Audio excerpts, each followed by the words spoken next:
So we are going to learn Haliddakani Sutta. Thus have I heard, on one occasion the Venerable Mahakachana was dwelling among the peoples of Avanti on Mount Apata at Kururaga.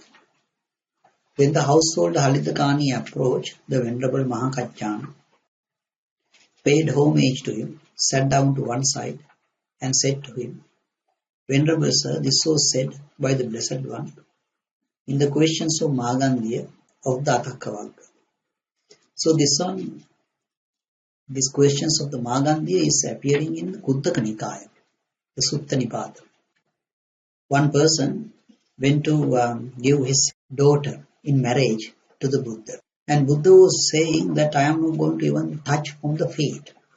And then this person was asking, if you are not expecting this sort of thing, what are you expecting?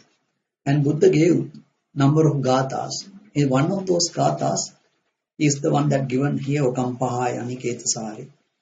In other words, having left home to roam without abode, in the village the sage is intimate with none, rid of sensual pleasures without expectations. He would not engage people in dispute. And this Haliddakani is asking from this Venerable Mahakachana the meaning of this. How, Venerable Sir, should the meaning of this, stated by the Blessed One in brief, be understood in detail?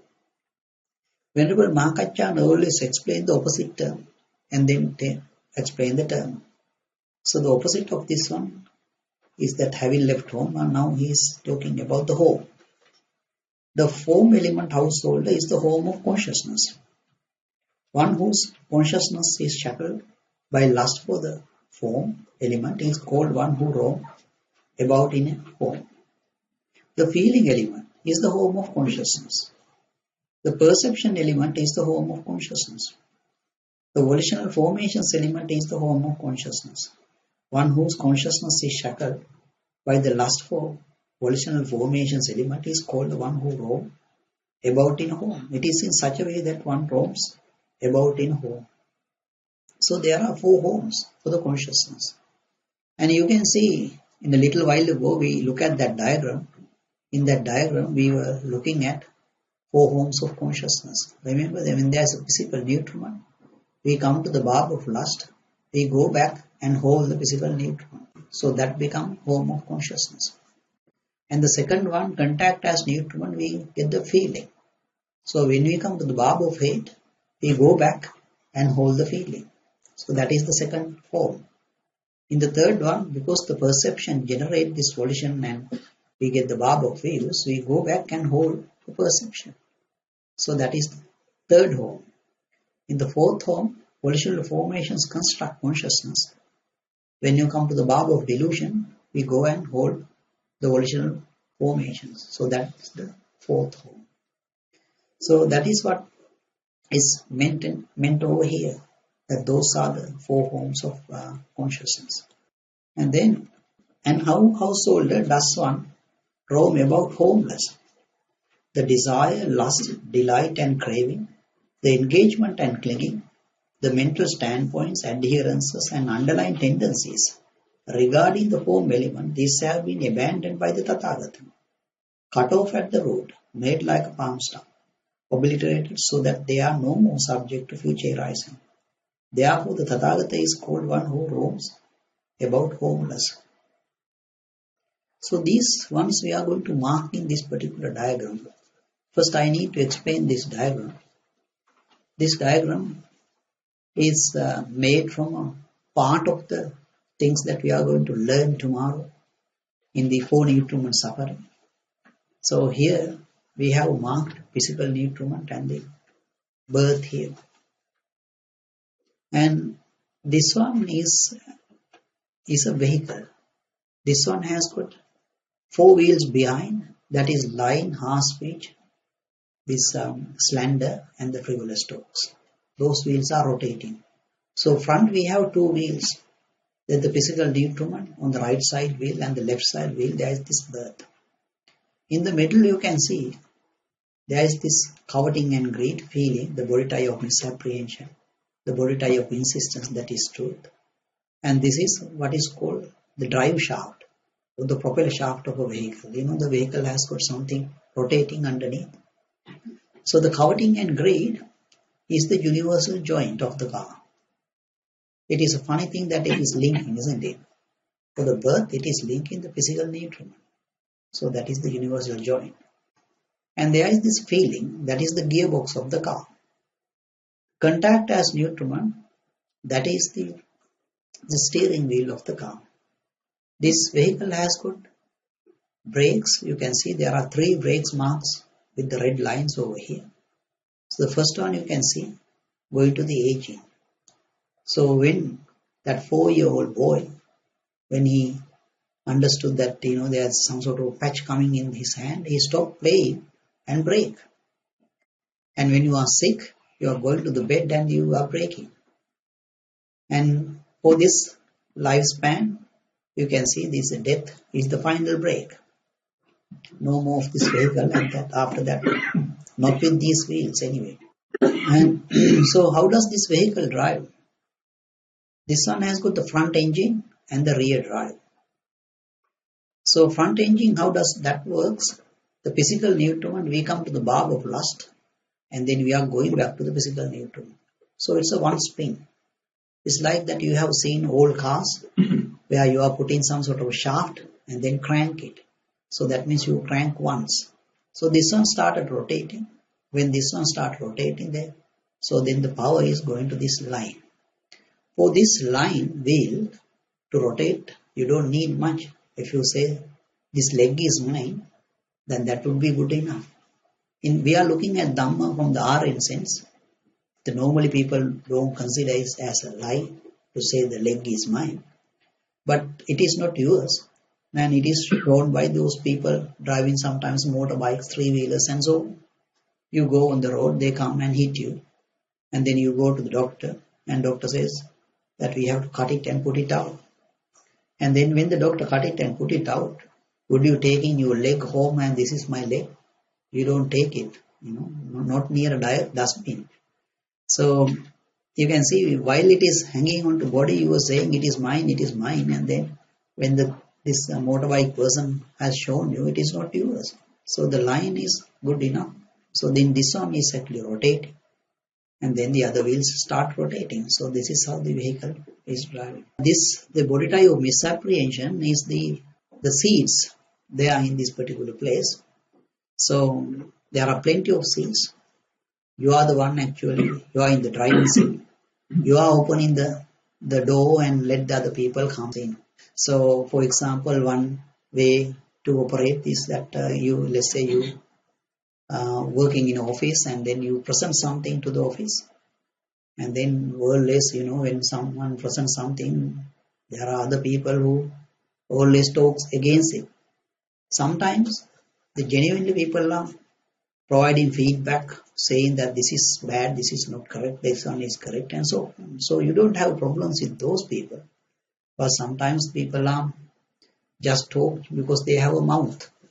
So you have a problem with those people. So you come to your office guest and then you start the meeting. Meeting is over. You start the meeting and you let those people come in, those who were speaking against you and saying you are wrong, I am right. My idea is the best one, and so on. Or else you go to supermarket, you see someone, and then you actually let that person, maybe a person you do not like to see, and you open the door, and very quickly you take that person home, and then you hand over to your wife, and then both of them are now blaming. If wife said, that poor person, just leave it out, then you are blaming your wife as well.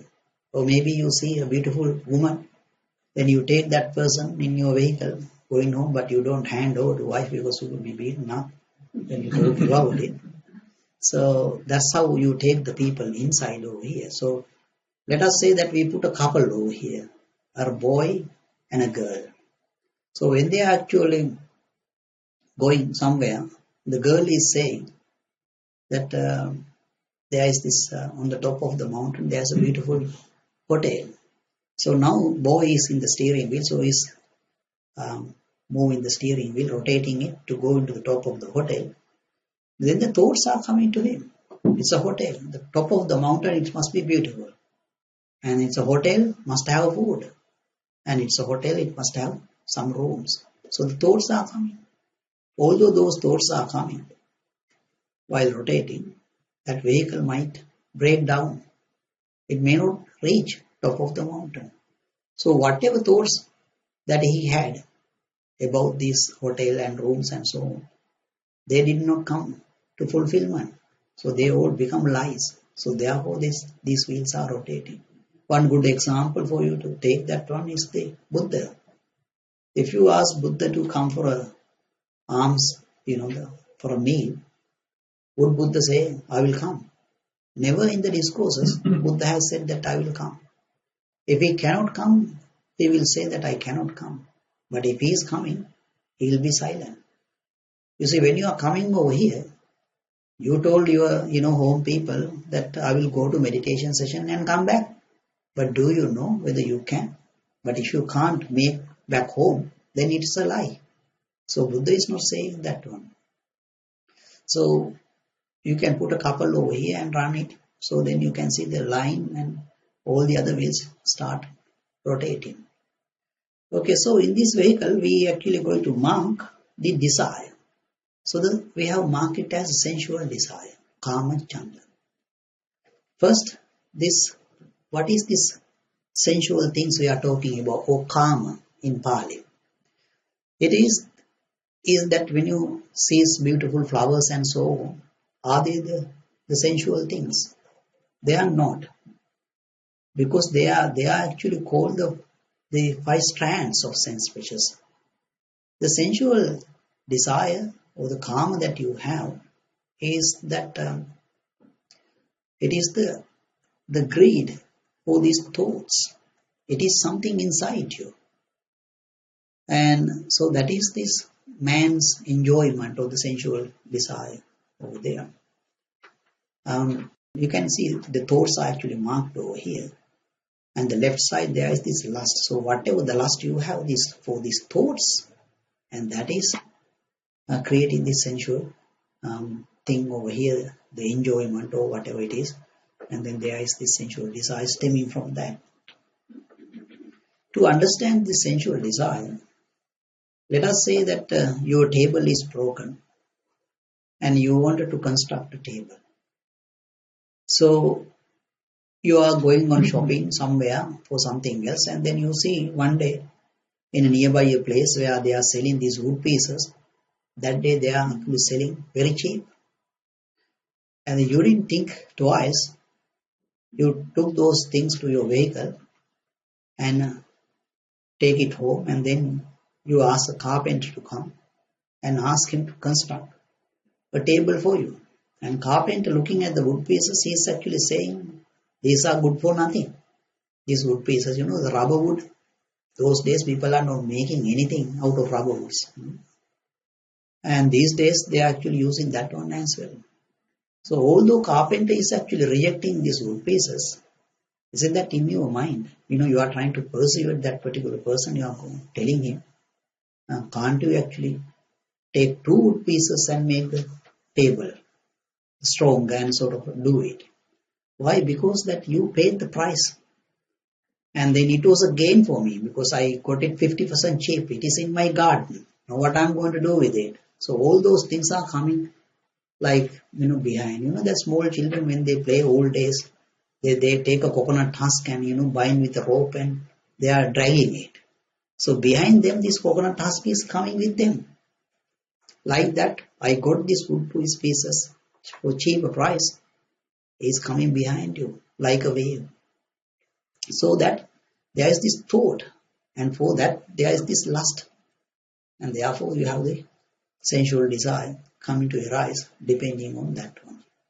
Tomorrow, on the 3rd day, we actually discuss this sensual desire to a greater detail, but this is good enough for that for today. And then there is this after the desire, then Buddha is talking about the lust. So lust is, remember we were talking about the barb of lust this morning. You are spinning with that one, and this the floods becoming more and more, then you got the lust. So what is inside that one is that in this particular example, that I got this wood pieces cheap. So there is this thought, and for that thought, you are actually clinging. So in that way, we call it lust over here. So from that lust, then you get the sensual desire. So what this lust is making, it is making this craving more stronger and hold into these sensual things. And then the next one is the Nandi. The Nandi is the delight. Remember we discussed this one in the concentration discourse, that you put one bite and then feeling come to arise. The consciousness is aware of that feeling and then it died. So you mix up something again and put it back so that you can get the feeling again. So consciousness is aware of that one and then it died as well. So you used to this game. When the consciousness is dying, you recreate it. Now take it long term, birth. You had a baby type body and there is this aging and there is this sickness and then you get the death. So when there is death, that means the death of the consciousness. So what you need to do, you want to regenerate it. So the delight is your desire to be born again. After death, you want to be born again. That is the delight. So that one actually occurring because the little bites, little touches, some smells and so on. So those things triggered it. And it is grown now to the extent after death I want to be born. And then next one is this tanha or the craving. So the craving is marked over here. The ichcha means also craving. Then normally people think there is this craving all the time. It is not so, but it may be in a subtle form, but it is not all the time. The craving is that after 8 rounds, when we are talking about the round means the physical nutriment, barb of lust, you go back to the physical nutriment, is a 1 round. So the first round you see somebody, you are saying this person is beautiful, and then you get the covetousness. And then the next moment, not the next millisecond, make it the second round, then you find some sort of fault in that particular person's body, a pimple or something. So after the second round, then you get the sadness because it is not what you were expecting. So you are not giving up because when you were saying that this person is beautiful, you were holding to some sort of a characteristic of that person which is appealing to you. Although you see some sort of bad part, you are not giving up, you are still holding to the previous one. You spin 8 rounds. Because of our foolishness, we think we can fix this one by looking at it again and again. So after the 8th round, you had enough ingredients to give up. In other words, you found, your mind is sick. The sloth and torpor, the sickness of the mind and the sickness of the mental states has happened by that time after the 8th round. But you still not giving up. So that is craving. So that is actually occurring after the 8th round of spinning. The smaller spinnings may be there before. That's why you actually don't stop this one. And then the next one is the engagement and the clinging. So the clinging, remember we were talking about this morning sensual desire clinging. And in the second part, virtue and duty clinging, which those two are not marked here, but they are there. And in the mental volition path, you can see the view clinging, the Ditthyapada. And the consciousness path, you can see the self-theory clinging. So those are the clinging. And then we do have the mental standpoints, the upaya engagement, we are talking about the craving and the views. And then we do have the mental standpoints, which is called aditthana in Pali. Sometimes translated as resolution. So those things can be anywhere after this particular line. This particular line, coveting and greed, the body type of misapprehension. So this is the ties line, Burita. So after that one, you can see we were talking about floods little while ago. So it can be there. So like you are here and learning Dhamma. So that is your standpoint. Likewise, consciousness has got the standpoints. They are called mental standpoints. So it can be there in those floods places. But in this meditation, we are not going to meditate on that one. And then there is this Abhinivesa, or the inclination, and adherences is, in English term is adherences, sometimes translated as inclination. So what it is doing, it is sticking fast as if by glue over here. What we are sticking to, it's sort of a clinging. We are clinging to these things. This line, harsh speech, slander, and frivolous talks. You know that frivolous talks, we like it so much, isn't it? Going to the office, you talk, and even you come to the meditation session, two people meet, they talk, frivolous talks. And do we actually like harsh speech as well? We do. We like the harsh speech as well. How do we know that we like the harsh speech? You see that someone is coming to you and say a couple of words, rough words, and then that person go away. And then you go to your friend and say that I want to tell him a couple of words, but he did not actually let him have the chance to, the blame, to scold that person. So that means we want to have the harsh speech. We like to have the harsh speech as well. Similarly, line. Do we cling to the line as well? We do. So one good example is that let us say you want to buy a computer, so you go to a computer shop. So you look at this computer this way, that way, and then the salesman, if you are there for about 2 minutes or so, then he is coming to you. And then he is saying it's a really good computer. That variety is, that thing is, brand is really good. I have that one in my house. It worked. It is working for 8 years. He does not have that one. But he was trained to lie like that one. And the person who was selling these tea leaves was trained by his, the dealer.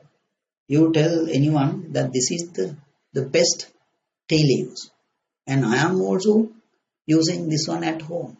I mean, he is not going to drink that one at home, but he was trained to do that one. And someone actually working for a law firm here in Melbourne, he is saying that their company, the boss is saying, you tell this is the best law firm in the town, in this Melbourne sort of thing. So he knows that it is not the case, because they may be losing many times, when they go to these courts and cases. But that's how they were trained. So people are lying to keep the job or something like that one. So there are various reasons. So we are holding to them. So the inclination is there. Adherences is the word. So you can see there's a relationship. Whatever the relationship that's standing between feeling and craving. When you cling to the feeling, we so call it craving. Similarly, when you cling to these volitional formations, we are calling it adherences. So that's the similar relationship, feeling to the craving versus the volitional formations to adherences. So this one, Buddha, to understand these mental standpoints and the adherences, one Brahmin asked a question from the Buddha, and then Buddha gave some examples. One example was that a king would have his mental standpoints, his resolution is for power. And what is he actually clinging? His adherences would be to the lands. That's why they put bombs, and so that you can have more and more lands. And a householder, his mental standpoints would be the skills. And then, it looks like that even the mother knows about it. That's why you are about 4 or 5 years old, and mother is always giving you a bag, go to school and learn these things. And the adherences would be the activity. That means you want to do the work.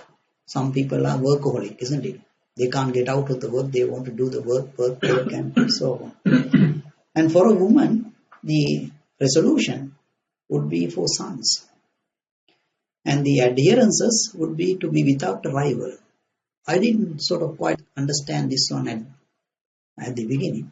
And it was Samvati Mahaprabhu who told me. I will give you an example to understand it. What is meant by to be without a rival? That let us say there is a boy in this house and going to school, and then the end of this road and same street there is another house where there is this boy in the same class. If that boy is actually taking grade A from the exam and this boy is taking grade B, then the mother in this house wants her son to have grade A. So let us say you encourage him and then somehow this person is now getting grade A, the other person is also getting the grade A. Now the mother in this house wants her son to have the grade A plus. Never stopping, isn't it? 90 marks, no 92. Like that. So what is this mother is trying to do? Mother is trying to produce the best son for the world. So there's one mom who managed to do that. That was the son, that was the mother who produced Bodhisattva, because he became the Buddha. No one is equal to that one. So that is what is meant by that. And then the recluse has got this, the resolution is for virtue. And his adherences would be for nothing.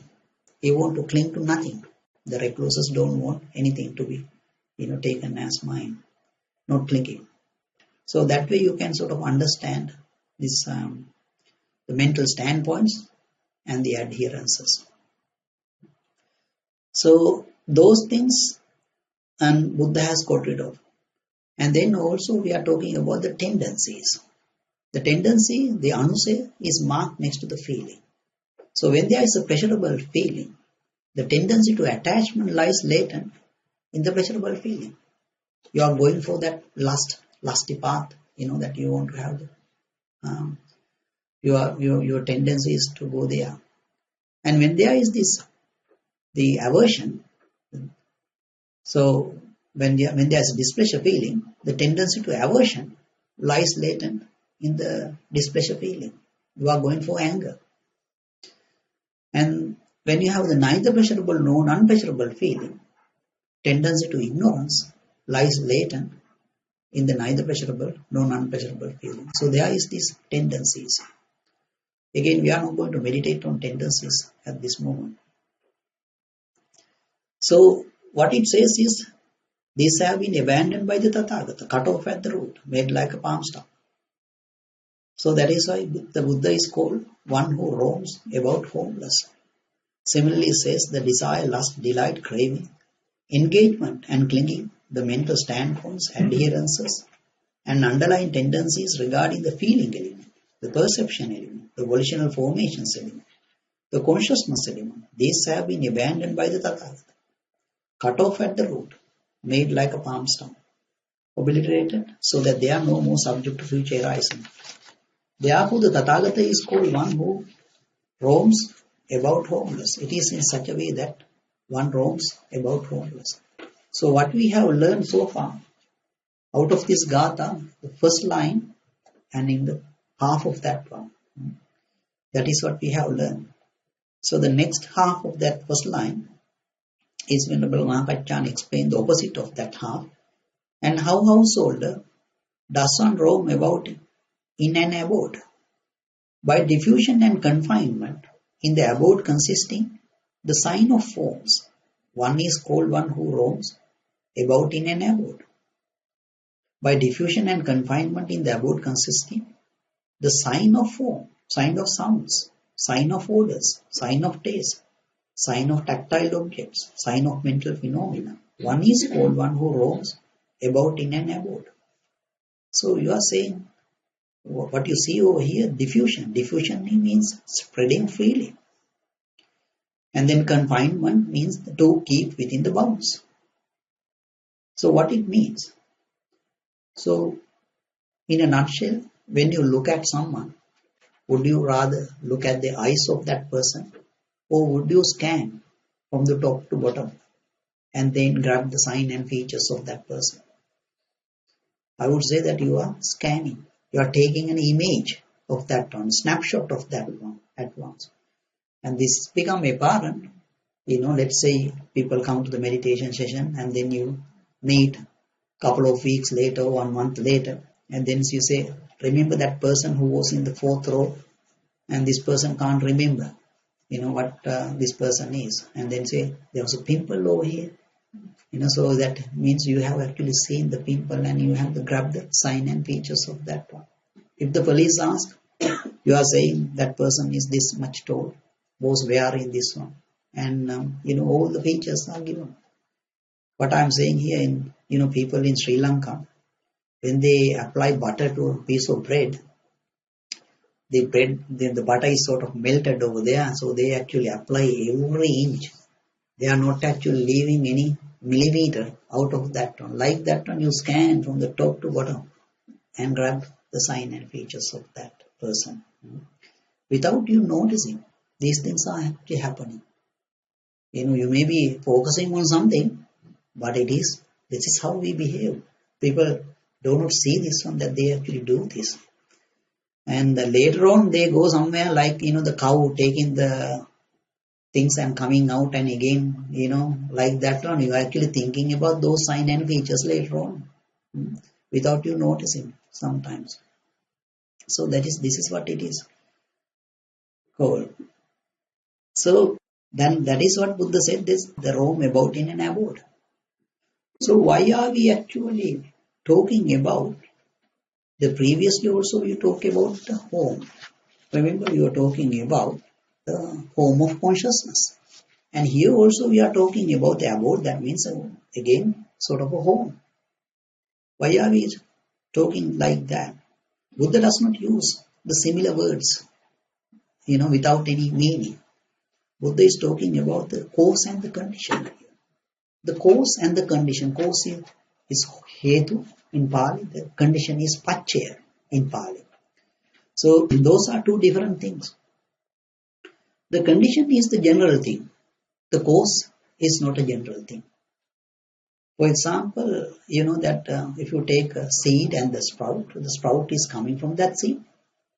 But for any other sprout to come, is this seed common? This is not common, because another sprout is coming from another seed. So in that case, it is not a general condition, not justifiable for the other sprouts. So that is called the cause. And the condition is justifiable for everything. For example, for a sprout to arise, there must be water and the earth. So then the water and the earth, for example, is the condition. So when Buddha preaches Dhamma, you know the dependent origination, avidya paccaya sankhara. Because of the ignorance, consciousness come to be. So that is the condition Buddha was talking about. So here, also we are talking about the cause and the condition. If something is external, that becomes the condition. If something is internal, that is the cause. So when we talk about householder does one roam about in an abode, that means you are looking at someone and scanning those signs and features, that is external. Therefore, that is the condition. And when you look at this perception, beauty for example, they are internal things. For example, you might see a flower and say, this is beautiful.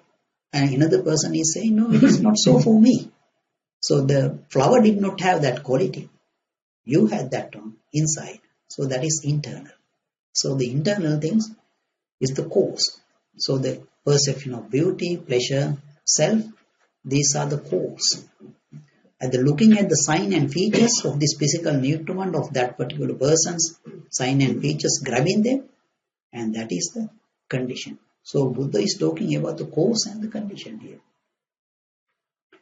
And Buddha is, the Mahakachana is explaining the other way around. And how householder does one roam about without abode. Diffusion and confinement in the abode consisting of the sign of form. These have been abandoned by the Tathagata, cut off at the root, made like a palm stump, obliterated, so that they are no more subject to future arising. Therefore, the Tathagata is called one who roams about without abode. In other words, Buddha is not looking at someone and scan from the top to bottom. Buddha knows what is spreading is these defilements, isha, envy, and all those things are the ones spreading. So he is not going to do that. Similarly, diffusion and confinement in the abode, consisting of the sign of sounds, sign of odors, sign of taste, sign of tactile objects, sign of mental phenomena, these have been abandoned by the Tathagata, cut off at the root, made like a palm stump, obliterated so that they are no more subject to future arising. Therefore, the Tathagata is called one who roams about without abode. It is in such a way that one roams about without abode. So we have learned only first line of the Gatha. Now we are looking at the second line. So first we get the opposite of that one. And how householder is one intimate in the village. Here householder, someone lives in association with lay people. He rejoices with them and sorrows with them. He is happy when they are happy and sad when they are sad. And he involves himself in their affairs and duties.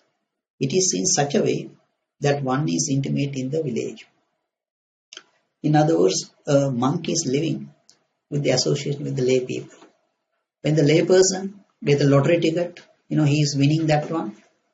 And then monk is very happy. Why? Because then this person will be treating him very well, giving good raw material, constructing the temple, and alms food is good as well.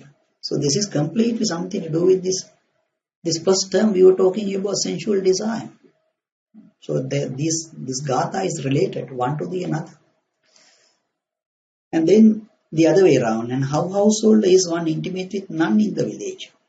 Here householder bhikkhu does not live in association with lay people. He does not rejoice with them or sorrow with them. He is not happy when they are happy and sad when they are sad. And he does not involve himself in their affairs and duties. It is in such a way that one is intimate with none in the village.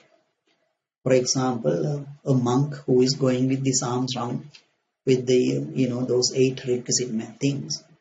He does not care whether this person got the lottery ticket or this person didn't get the lottery ticket. Whatever thing, he was given to his begin this role, then that's the one he is actually taking it. So we have learned 2 lines of the Gatha. And the third one, and how householder is one not rid of sensual pleasures.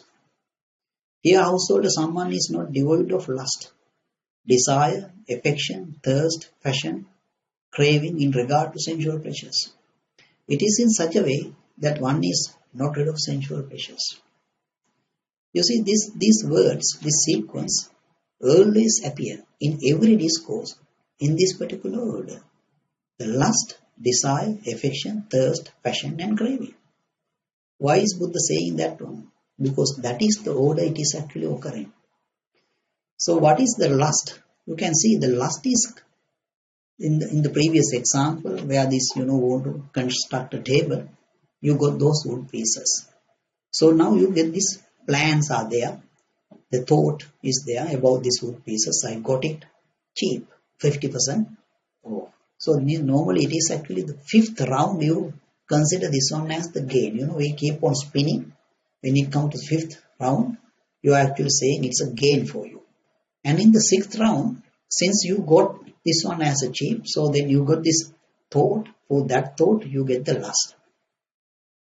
And in the same round, then you get the sensual desire. You want to construct out of these wood pieces like a table or chair.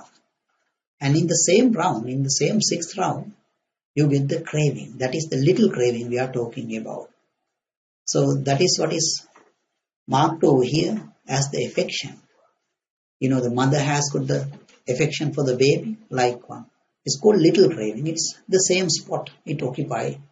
Although we call little craving, it is not little. Sometimes make you go into this nether world, like a Preta world, plane of departed. The next one is the thirst. What is thirst means?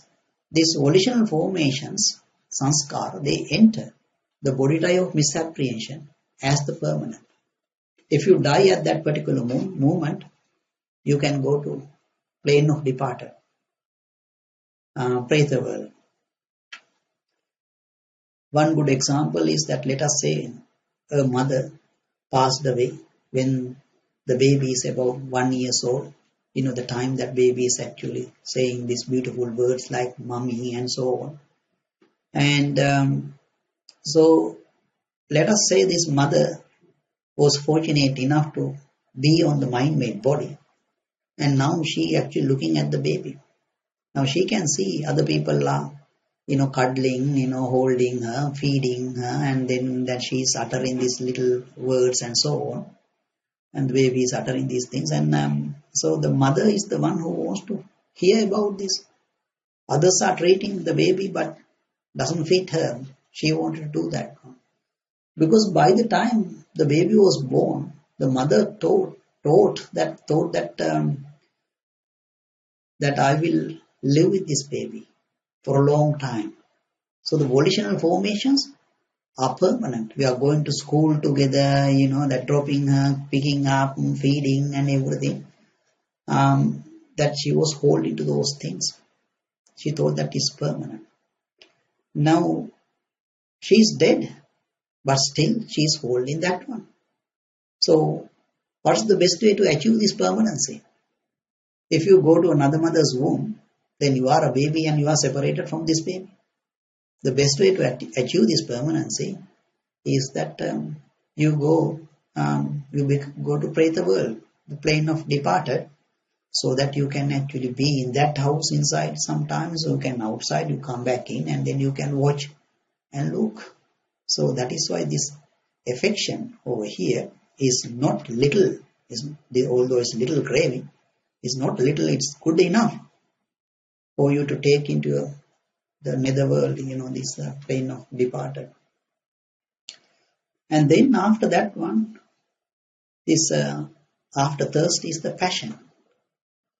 So the passion is that it is this volitional formations that you do.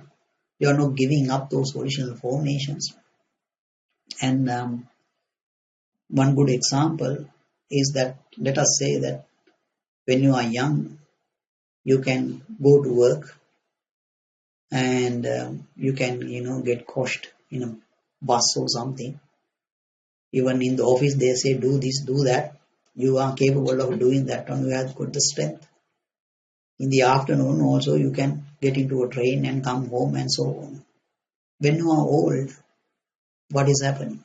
It's difficult for you to get into a bus and difficult for you to sort of work as well. When you are young, when you are eating, your taste buds are there, so there is this happiness for you. So you can think it is rewarding for me, go come here and eat and sort of thing.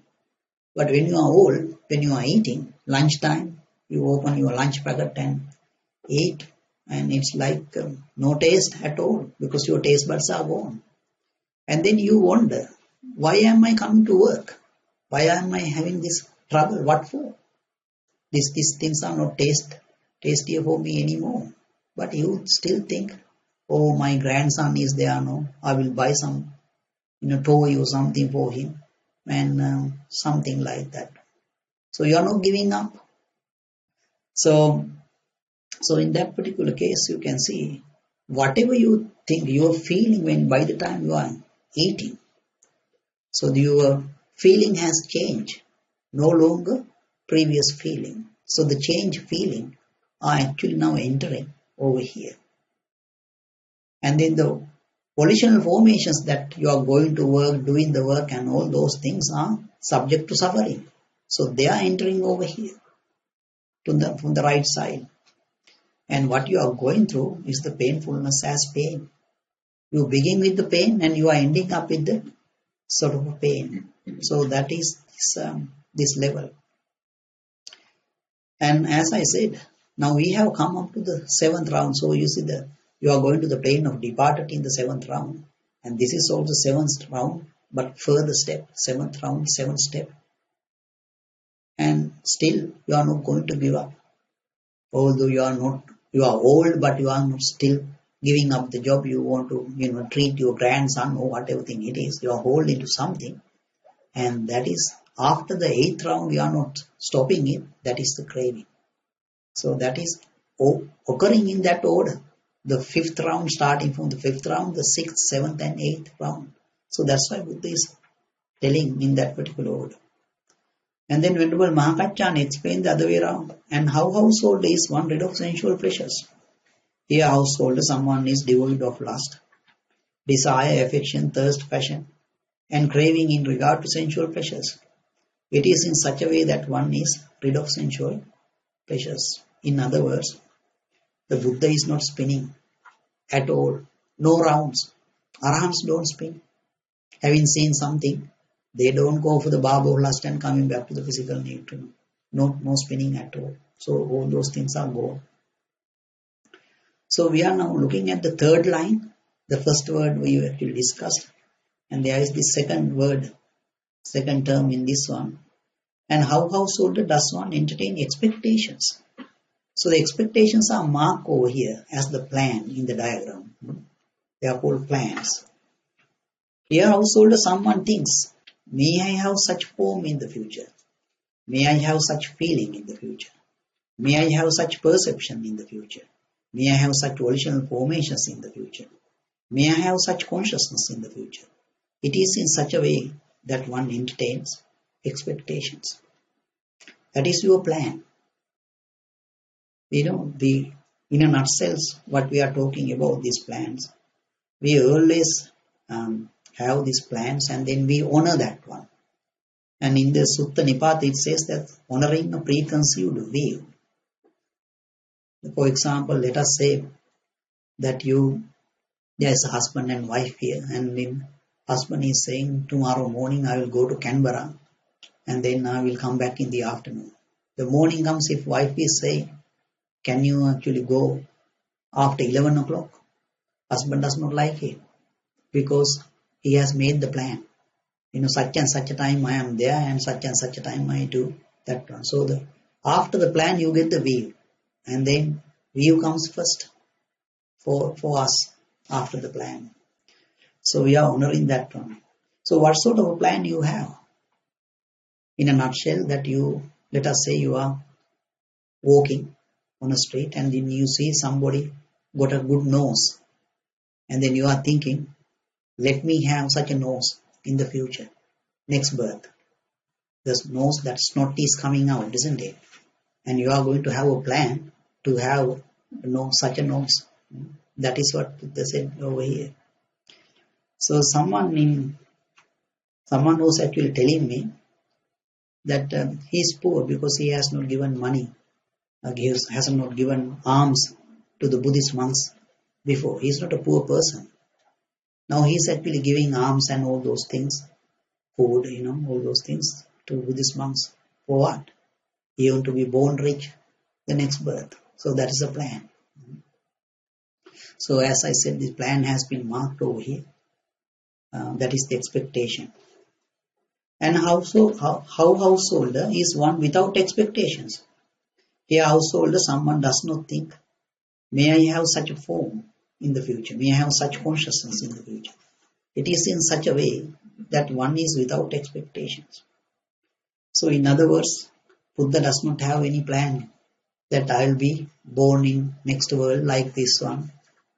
That I will become such and I will take such and such a form. There is no plan for a Buddha or for the Arahants. So now we have learned 3 lines of the Gatha. It's the 4th line that we have to learn. So first the opposite of that 4th line. And how householder does one engage people in dispute? Here householder, someone engages in such talk as this. You don't understand this Dhamma and discipline. I understand this Dhamma and discipline. What you understand this Dhamma and discipline? You are practicing wrongly. I am practicing rightly. What should have been said before? You said after. What should have been said after? You said before. I am consistent. You are inconsistent. What you took so long to think out has been overturned. Your thesis has been refuted. Go off to rescue your thesis, for you are defeated, or disentangle yourself if you can. It is in such a way that one engages people in dispute. So here someone has gone into argument and then he won. And the other person, you say that your thesis has been refuted, so you go and fix it. Now that is how we are, isn't it? All the time someone is coming and telling you something, we say, no, it is not like that one. What we are actually doing is, we are actually putting our view in front of him. Buddha doesn't do that one. Buddha knows, because Buddha does not have a view. So Buddha knows that this person is coming with a sort of a view. So Buddha is helping him. One good example is that Diganaka Sutta. Diganaka went to the Buddha and says, I am of the view, I am of the opinion that nothing is pleasant to me. Nothing is pleasant to me. And then Buddha was asking that this particular thing, that nothing is pleasant to you, isn't that pleasant to you? And then Diganaka gave a good answer to that one, and Buddha managed to make him go to the Nibbana in that direction. So Buddha is trying to help. We are putting our view because we have one. So we put our one in front of that one. So there's a fight. All the talks in the world, and they are actually created from running this belt. There's a belt from physical nutriment, contacts as nutriment, feeling, coveting and greed, coming back to the physical nutriment. So this belt we are rotating. When we do that one, then we get a views created in this one. So all the talks, what are the films, dramas, and all the things are created from spinning this particular belt. And then Venerable Mahakachan explained the other way around, and how householder does one not engage people in dispute. Here householder, someone does not engage in such talk as this. You don't understand this Dhamma and discipline. And it is in such a way that one does not engage people in dispute. So that one is not going to argue. So thus householder, when it was said by the Blessed One, in the question of Magandhi of the Athakkavagga, having left home to roam without abode, in the village the sage is intimate with none, rid of sensual pleasures without expectations. He would not engage people in dispute. It is in such a way that the meaning of this stated by the Blessed One should be understood in details. As you can see, there were only 4 lines, but to explain that one, you need to go through these many pages. So that's how the Buddhas, all the Gathas, they are very deep in meaning. So let us try to understand this one. Is really good meditation over here. So there is this physical nutriment. Then this physical nutriment, then we perceive this, maybe a food that you are eating, maybe a beautiful person. Then you get the perception of beauty. That's how we take this person is beautiful. And when you get this one as beautiful, and then you get the perception of pleasure. How do you get the perception of pleasure? Let us take a simple example. Let us say when you go to somebody's house and someone is actually putting a plate of cutlet in front of you. And as soon as you see that one, like a light comes from your thing, that's cutlet is there and you got the happiness. And let's say next moment somebody else comes and straight away take the whole plate of cutlet and go away. And then you are looking what happened over here. So then there is no pleasure. So this is when there is this contact, you have the repeated contact, the cutlet is there, then it generated the pleasure.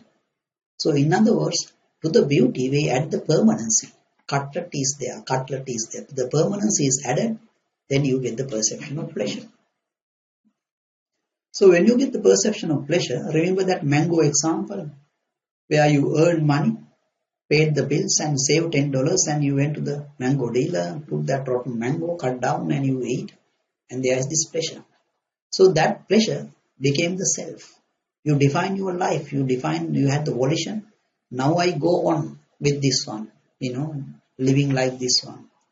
So because of that, you get the perception of self generated from that one. So you can see the beauty, the permanency added, you get the pleasure. That pleasure becomes the self. So the other example, that person on the surfboard, he's actually moving on that one. Then he thinks that I feel, I perceive, and I'm sliding on this wave, and the people are watching me. All those things added. So there's the self. So when that one is there, then you make a plan. In the case of that mango example, you manage to get the rotten mango for the $10. Now you are thinking, next time I will save $10.50 so that I can have a better rotten mango. You are not saying rotten part, you are saying better mango. So then there's this plan. And then you go inside the self-theory thinking when the plans are made, and you it goes under the self-theory clinging. And then you do one of these things, the line, the harsh speech, slander, or the frivolous talks. Now you can see there is a line drawn from the slander through the adherences going back to the view clinging. So there are another 3 lines which we have not drawn here. One going from line through the adherences, another one from the harsh speech, another one from the frivolous talks. Through the adherences come to the view clinging. It is like that you go to the right side. It's like a roundabout, and you are coming back to the same spot. And then we cling to those things, whatever thing you plan, then there is this view clinging. And then you are coming to the appropriation over here. What is appropriation? The appropriation you need to understand starting from the top here. The physical nutriment, you get the contact. From the contact, you get the feeling. From the feeling, you get the craving. When you get the craving, you get the appropriation. When you have the appropriation, then what you get is a mind making. You take this thing as mine. When you have the mind making, then you are going back to the pleasure. Because the my, I am, all those things are generated from this pleasure. Regarding these things as mine, that's how you got it. So you are going back to the pleasure. So this pleasure, perception of pleasure, has got the characteristic of going to the contact affected by the tails. So it is going back to the contact. Here we started with the physical nutriment, and then we are coming back through the pleasure, coming to the contact. This one is dangerous. This one is dangerous in the sense you feel like committing suicide when this one is happening, and in certain cases, especially a young couple, husband and wife is there, one person passed away, the other person want to commit suicide. We will explain that one in a little while. To explain that one, when I was actually working in Canberra, there were a couple of people walking with me, and then I asked one of them, showing this lake, what do you think? And that person straight away went to Anuradhapur. That's some sort of incident he had in Anuradhapur. You see the muddy water over here. Straight away you go to Anuradhapur, and then in Sri Lanka, that what happened in that particular thing. So, in other words, if you drop a coin to a dusty place, then dust, become unsettled. If there's no dust, nothing will unsettle. When you put the coin, there's nothing to spread around. So that is what it is.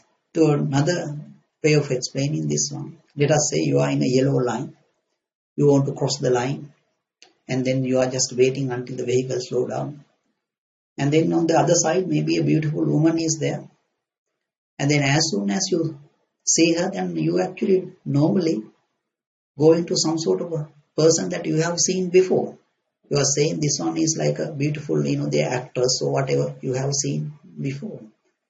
So that person may be then coming in front of you, crossing the yellow line. Then that person might have got a cough, but the one you constructed doesn't have a cough. Because that person was actually just making you mind, go into that unsettled state. That's what it is, thinking about that particular actress or whatever you have seen.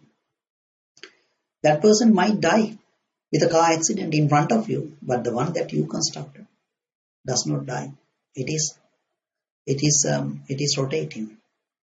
So that is what is happening. Let's say husband and wife are there, young couple. So one person passed away. Let's say wife died. Then what he get is the contact, feeling, craving, appropriation, mind making, and the perception of pleasure. Now you are going back to the contact.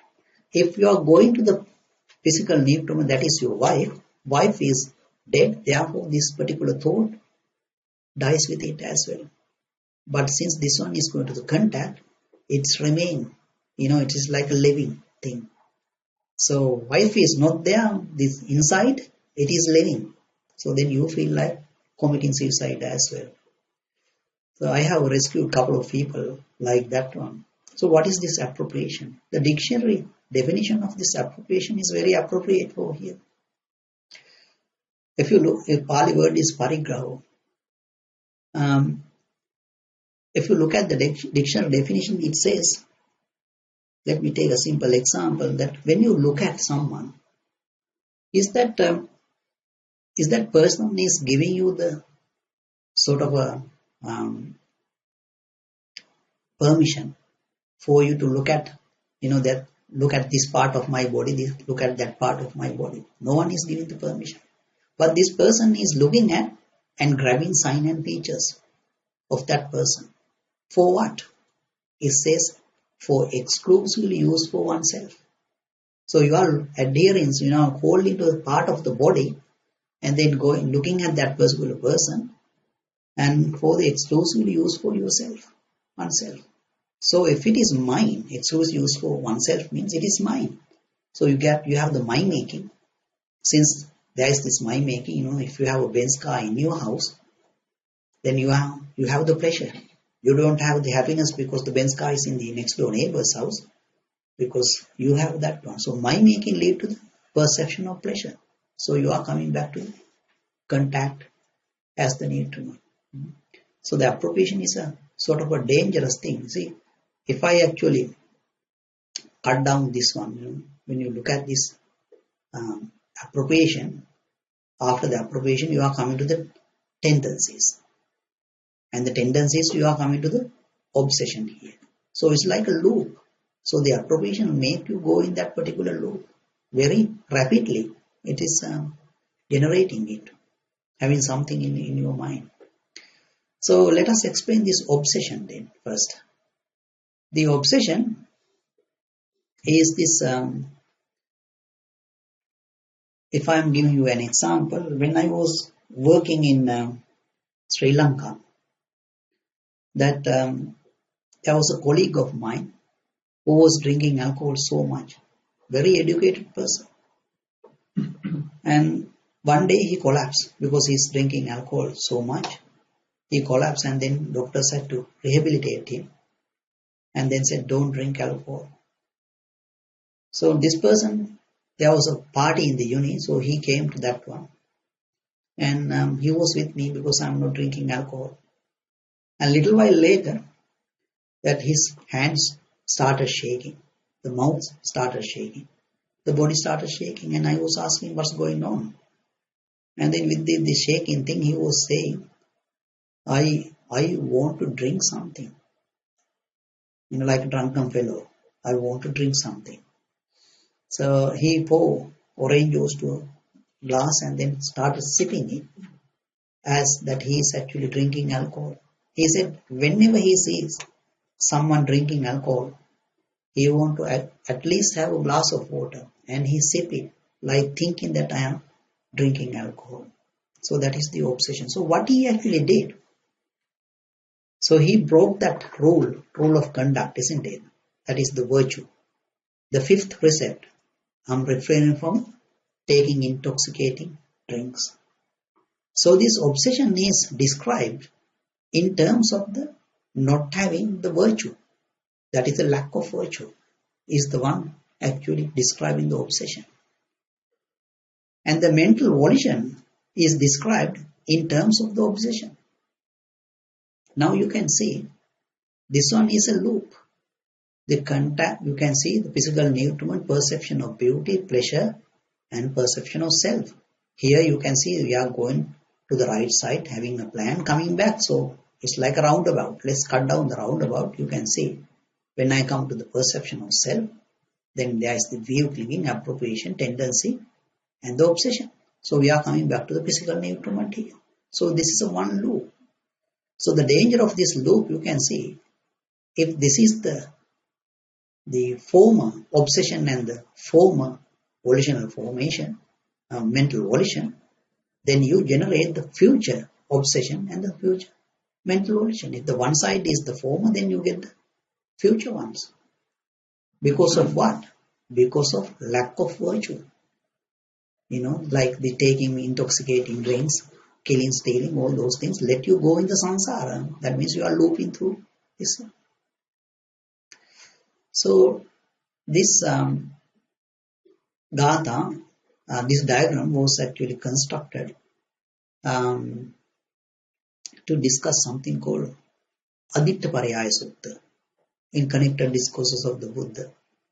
It's called Fire Sermon Discourse. And in that discourse, Buddha said, it would be better for someone to lacerate the eye using a red hot iron pin rather than to grab the sign and features from the eye. Buddha said why he is actually saying that one.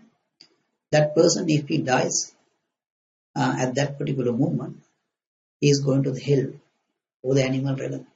Remember this morning we were talking about that the monk got the robe material, hole into it, died and became a moth. And then Buddha said it would be better for someone to lacerate the ear from the red hot iron pin rather than to grab these features, sign and features of those sounds. And Buddha said for the body as well, it would be better for you to take a razor blade and cut it. And for the mind also Buddha said something. Buddha said that sleeping is a barren for life. It would be better for someone to sleep rather than to create the schism in the order of monks. So that what Buddha said that someone can go to hell or animal realm when you are actually grabbing sign and features of that person. I saw it in my concentration. I saw over here, if you die in the adherences point, you are going to hell or animal realm. I saw it is spinning very fast with the mental volition, and we are actually with the barb of views we are spinning over here, and the consciousness as nutriment with the delusion we are spinning over here. And if someone dies at this particular moment, that person is going to hell or animal realm. I don't have any doubt that it is not the case. The question I had was, how do I know about this one? And then to Sampati Mahaprabhu told me I know quite a lot about this one because the Gautama Buddha has given me something that because of that one I know it. I can explain that one using Buddha's one of the discourses, very short discourse. Buddha said there are 4 losses. The loss of property, and then loss of kin, your relatives, and the loss of a view, loss of a virtue. 4 losses. Buddha said no one is going to hell or animal realm because you lose your property or the relatives. But if you lose your view and the virtue, then you are going to hell or animal realm. So it is very well represented from this diagram. You see, you are coming from the left side, the physical nutriment, and then you are coming over here, you get the perception of self. Is the perception of self means it's a right view or the wrong view? It is the wrong view. I mean, this can trigger from the mango, isn't it? Mango or cutlet is beautiful, and then you say that it is there, and then you get this pleasure, and from that one, then you having eaten that one, you say it is self. So you lose the right view, what you got to is the wrong view now. Then you make a plan to have a better rotten mango, whatever it is. You are going inside the self-theory clinging and you perform one of these. Let us say line. A mango is mine would be a lie, as a leg is mine. So when you have that, Then remember I said that there is a line going through the adherences coming back over here. You come over here. Now you can see from the left to right you lost the view. From the right to the left you lost the virtue. So you don't have the virtue as well as the right view at this particular point. If you die, you are going to hell or the animal realm. So it is dangerous. And also in this particular point, I saw this appropriation point. We are spinning very fast. Remember, we were talking about that couple's example. You come to the over here, contact as nutriment, feeling, appropriation, mind making, and the perception of pleasure. You are coming back over here, so we are spinning over here. Then now you can see there's another arrow going to the body type of misapprehension, and then the insistence. Then you are coming, and they are coming back over here. There's another belt over here, which is not marked. You're spinning very fast. So I said to Sampati Mahabrahma at that particular point, and this is so dangerous. He said, yes, if you die at that particular point, you are going to hell only. So now you have learned the places where you are going to the plane of departed. Remember that mom's example. In the round 7, you can go to plane of departed. If you die over here, you can go to the hell or animal realm. If you die appropriation place, you go to hell only. And in the Akanita Brahma realm, there is this great council of noble ones. And in that council, the first chair belonged to the Buddha. And in the Akanita Brahma realm, there are 12,000 Arahants. But in this council, only 14 Arahants. They have this Buddha's knowledges. And thus Buddha has got this sort of counsel. Can there be? Because Buddha is without craving, isn't it? No lust, no greed, no hate. How can there be counsel? But wasn't there counsel over here on earth? Sariputta and Moggallana, the chief disciples, it's a counsel. And then we talk about 80 great disciples. They are also counsel. So the Buddha has got counsel, not only on this world.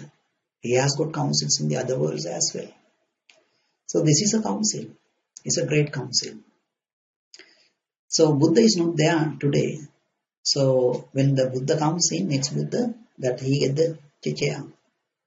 So in this world, for the Buddha we say Buddhupiya, like father of these people like that.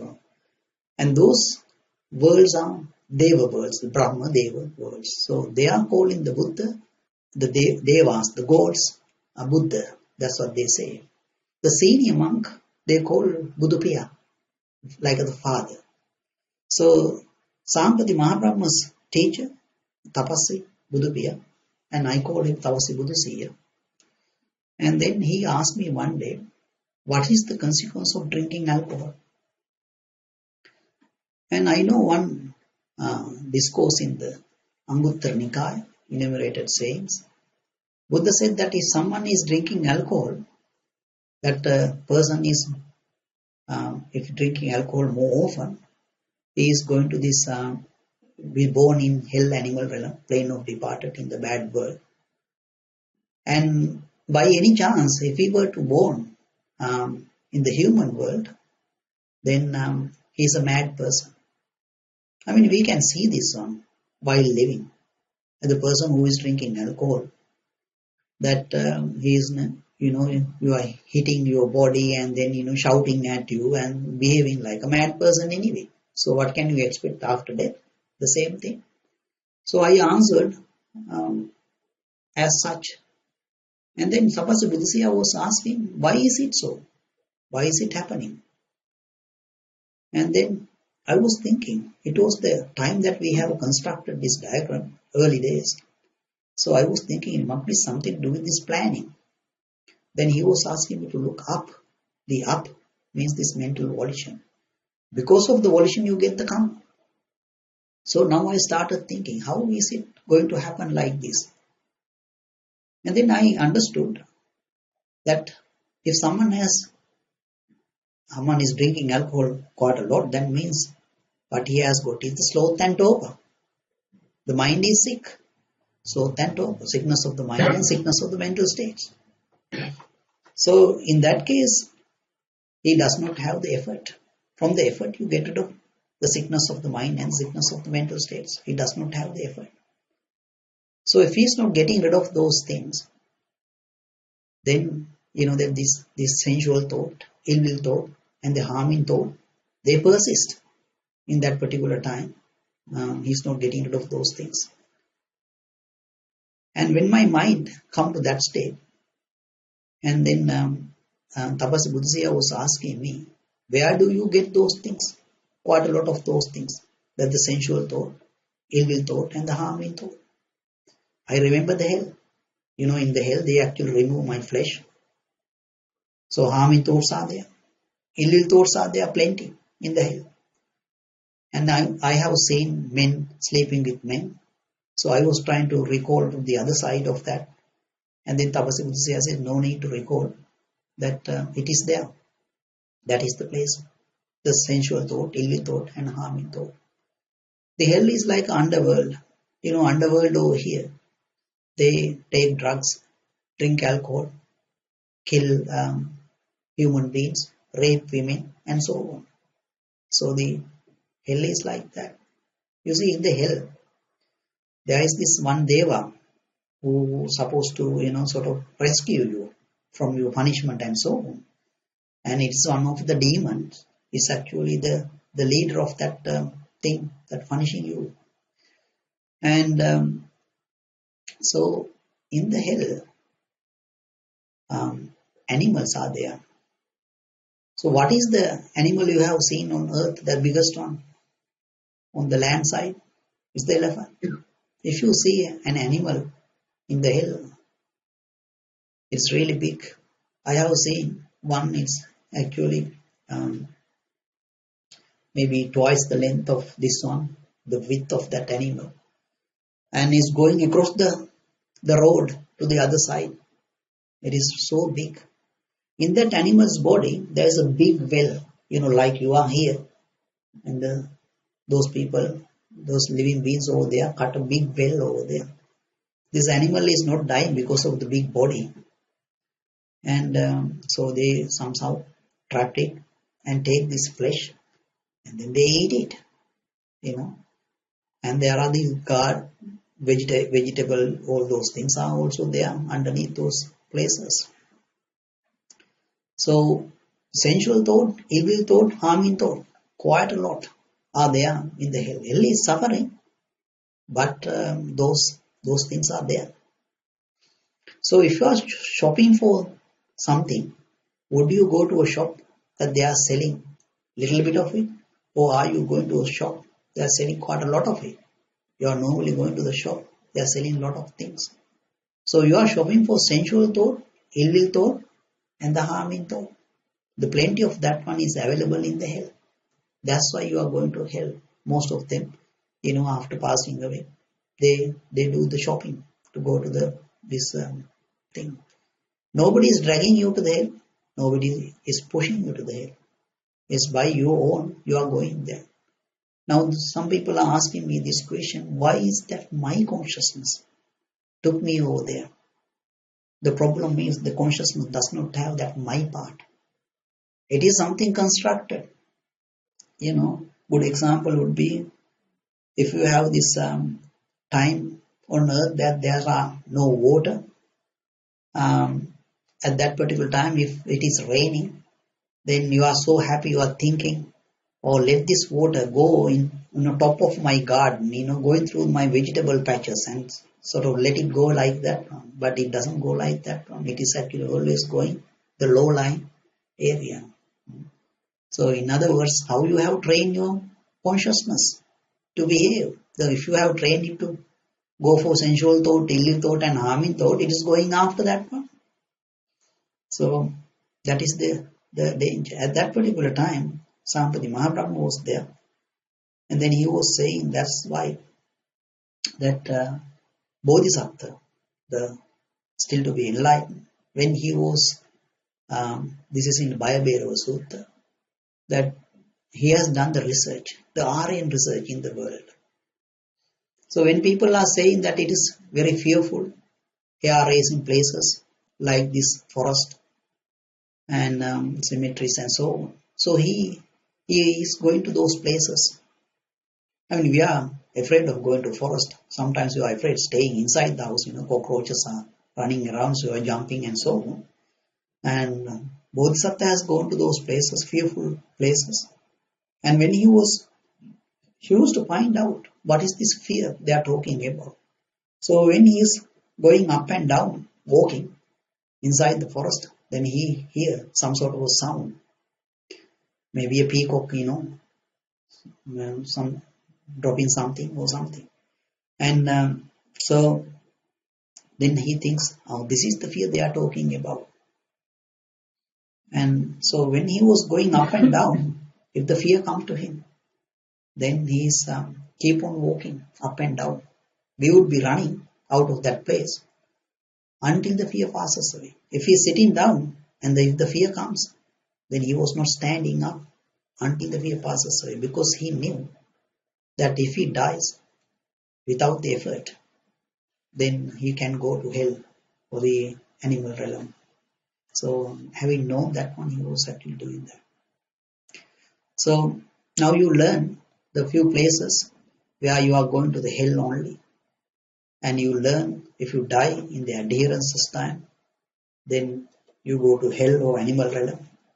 And when you take this volitional formations permanent and enter in the misapprehension, if you die at that particular time, you can go to the plane of departed.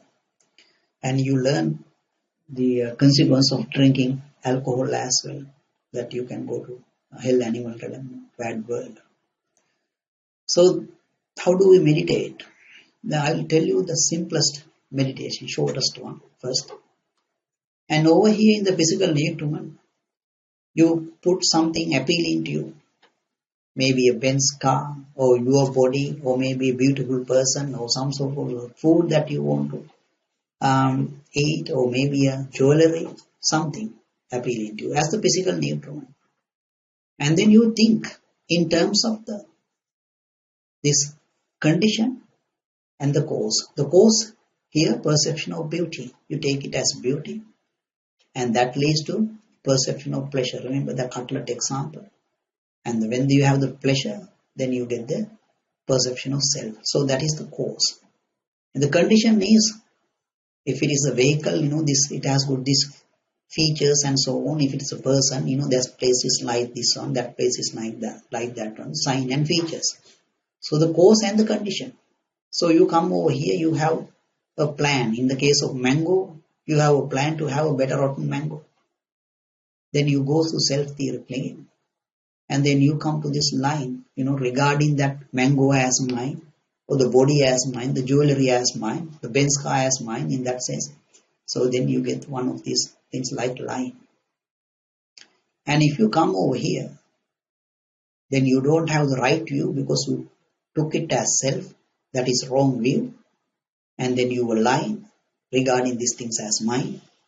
So if I die over here, I don't have the virtue as well as the view, then I go to hell or animal realm. Then you are asking, is it befitting for me to go to hell for this little thing? Like that beautiful object that you put over there. Wouldn't it be better for me to give up my desire for lying, harsh speech, slander, and frivolous talks, because you have at least virtue. Although you don't have the will, you have the virtue. Therefore, you are not going to hell. What's the point of frivolous talks? You see, when I was working in Australia, in the office, I was working mostly with the Europeans. I go to this morning tea with them and I eat them. I don't have the frivolous talks. If they ask me a question, then I answer. After some time, they started admiring me. They said, you are really good. You don't do these frivolous talks like we do. You do your job very well. And so they started admiring me. So you can do that one. The networking is there, but you don't, as far as you are doing your job, you are protected. You don't have to do that one. What's the point doing those? Harsh speech. What's the point of harsh speech?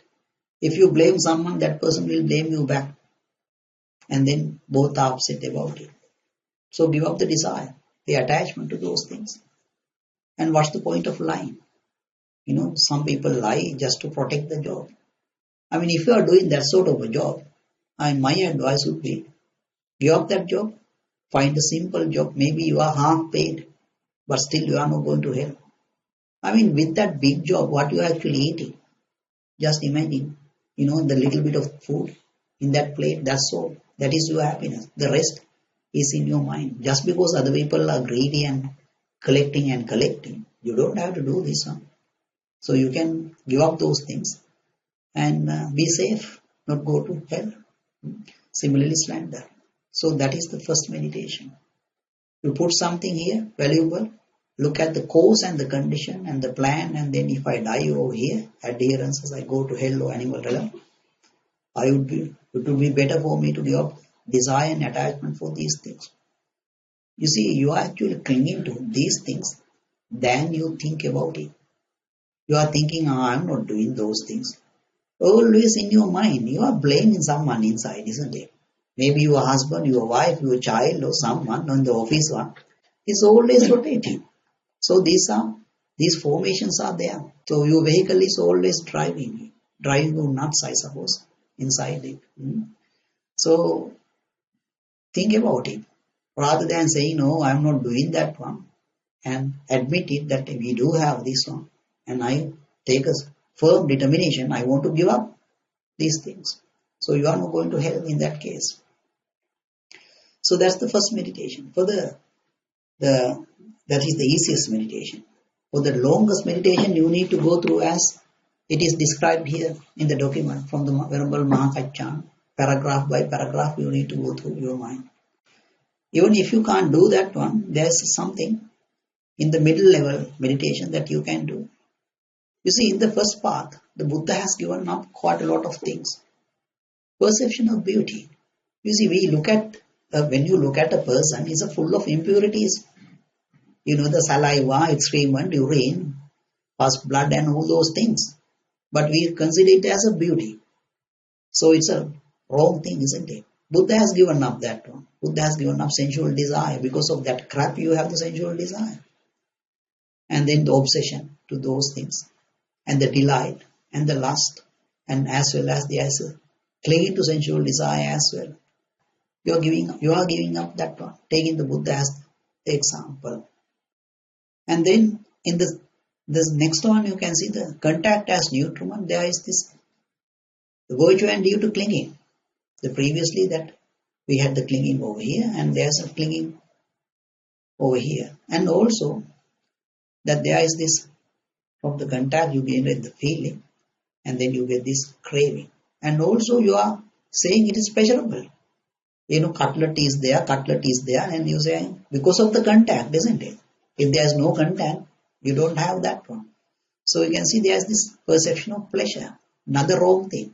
Because you need to add the permanency to this crap. That is the perception of beauty, which is a wrong thing.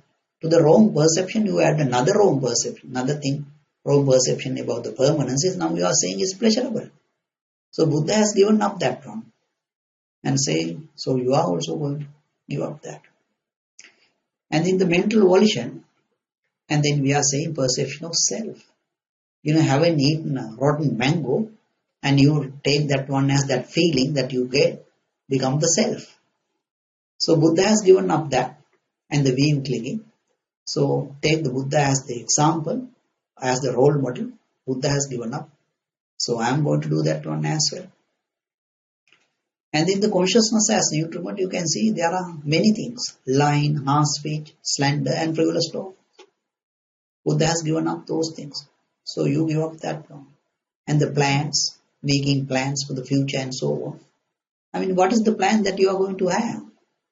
Remember, this morning we learned, whatever in the world, birth in hell, animal realm, plane of departed, human world, divine world and Brahma world, everywhere it is suffering.